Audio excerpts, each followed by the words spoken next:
Assalomu alaykum. Bu joyimizni qilganimizga 4 oy bo'ldi.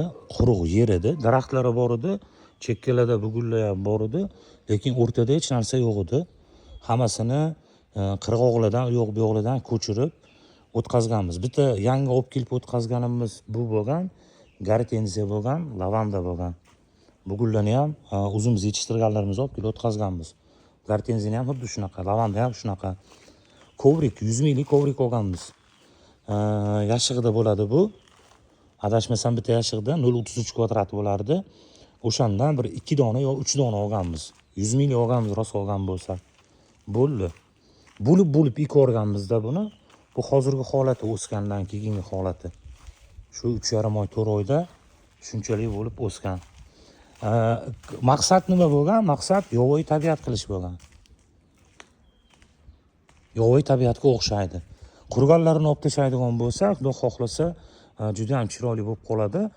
Lavanda ekkanmizda, lavandani oralariga floks ekkanmiz. Echinetsa bilan floks ekkandim. Buguldan ham ekkan ekanman. Buguldan ekkanmiz. Floks ekkanmiz. Floks bo'y baland bo'lib ketmaydi. Lavandadan o'tadi lekin. Shu yerdagi ko'chatlarni o'zidan ko'chirib kichkinasini ekkanmiz. Bu yildan keyin bular zo'r bo'lib ketadi.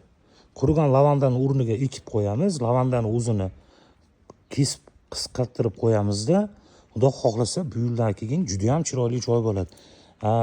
Maqsadimiz shu yurganingizda oyog'ingizga gullar tegib tursa, ochilgan gul bo'ladimi, lavanda bo'ladimi?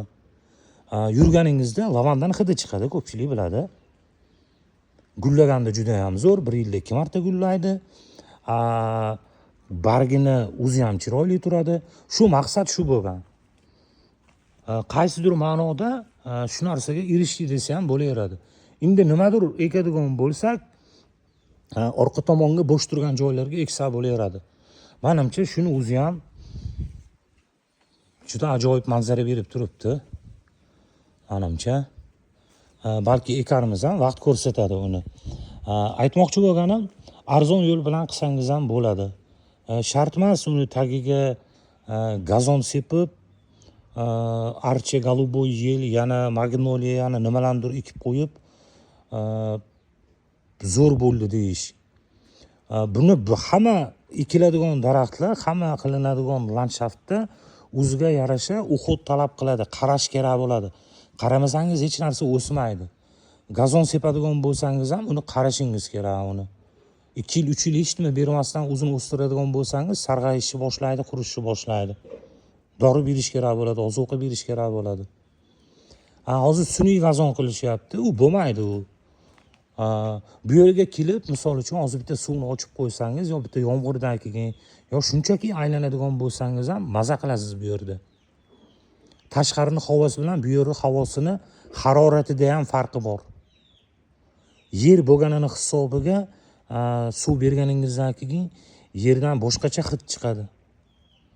Gazon, o'zi uylarimiz hammasi sun'iy bo'lib ketyapti. Sun'iy gazon ham xuddi shunaqangi, ham daraxt quritadi, ham tuprog'i xarobini chiqaradi. Suv berganingizda ham, suv bermasangiz ham sintetika bo'lgandan keyin undan o'ziga yarasha hid ham chiqib tursa kerak. Yashitgan odamlarga bilinmasligi mumkin. Bu prosta maza qilasiz. Qalb maza qiladi. Ko'rganingizda ko'zingiz quvonadi. Xudoning bergan ne'mati, ekib qo'ydingiz, bir qarab, bir kesib turasiz. Shunaqangi ajoyib joy bo'ladi. Eng asosiysi qimmat emas. Ba'zida mehnat talab qiladi. Lekin o'shanga yarasha zavq ola olasiz. Ajoyib. Bu tomoniga to'la floks ekkandik. Kichkina ko'chatini ko'chirib ekkandik. Gexer ekkanmiz boshdan oxirigacha. Gexerlar qarovsiz qolib ketgan, qurib ketgan. Lekin flokslarimiz kelasi yilga xudo xohlasa bu yil yana ko'chirib ekamizda bir xilda chaman bo'lib ochiladi, juda ham zo'r joy bo'ladi. Bu tomoniga krupnolistniy gartenziya ekkandik, ular juda ham ko'plar qurib ketibdi. Qaraydigan odam bo'ladigan bo'lsa boshdan yana ekamizda juda ham dahshat joy bo'ladi. Oddiy, arzon, lekin o'sha vaqti kelganda hammasi o'ziga yarasha go'zalligini, o'ziga yarasha chiroyini berib turadigan joy bo'ladi. Shunaqa gaplar.